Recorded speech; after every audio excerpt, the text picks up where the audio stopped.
Back here on Fox Weather, 200 million Americans gearing up for our most dangerous winter storm in years. This monster winter storm triggering winter weather alerts across more than 40 states. It's an immense stretch of snow and ice. National Weather Service Director Ken Graham joins me now. Director, thank you so much for the time today.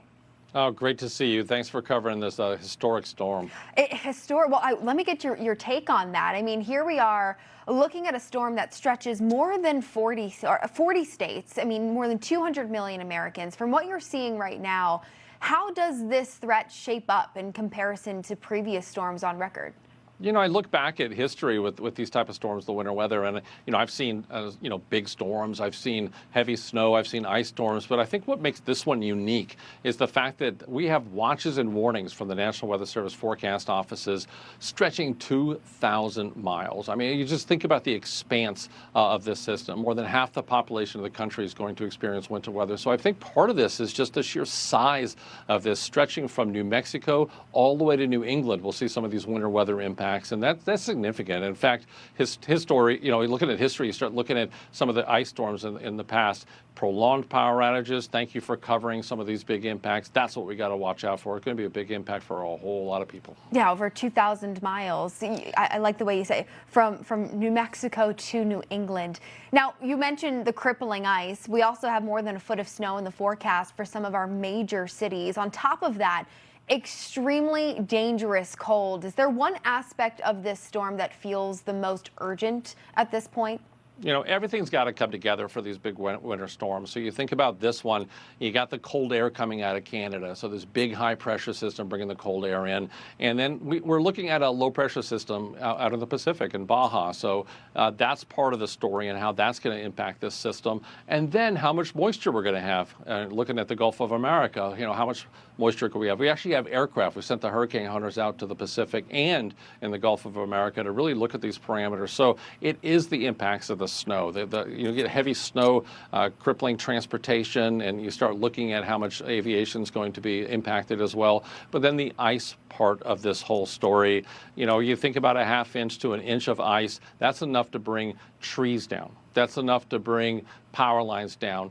And the other part of this story is that cold. So it comes into play with the winter precipitation, but then all of a sudden it comes into play once again in the end, because the ice that falls and the snow that falls isn't going anywhere anytime soon because of that cold. So once the ice falls, it's going to be there for a while. So power outages, transportation issues, that could be as long as a week, if not more. Yeah, I think that's the dangerous aspect to this. This is not just a couple of days worth of ice and snow. The recovery impact, I mean, it's prolonged with this cold air locking in. You mentioned, sending the aircraft out there to get real-time data. I think one thing that's been such a talker about this storm and how big it is and how many different pieces to the puzzle have to come together. What are some of the things that you have done, your team has done there at the National Weather Service to really make sure that these models, the information that we're getting right now, some of the resources that have been opened up?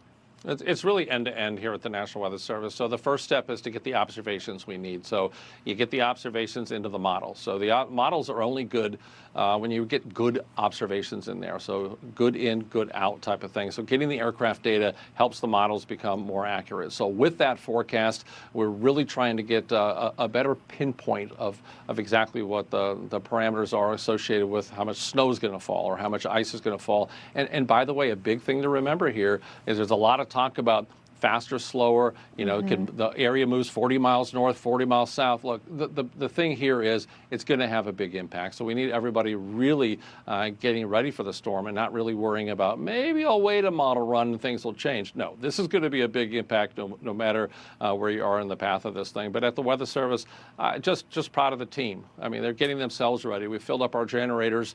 We've been able to have food. I've got staff across the country that'll be sleeping at the office to make sure we keep everybody safe. So we get prepared here at the National Weather Service and across NOAA to make sure we're able to get everyone else prepared and keep them safe in this storm. Absolutely. I mean, the partnership from warning area to warning area from team to team across the regions has just been incredible to see the messaging, how it's come across.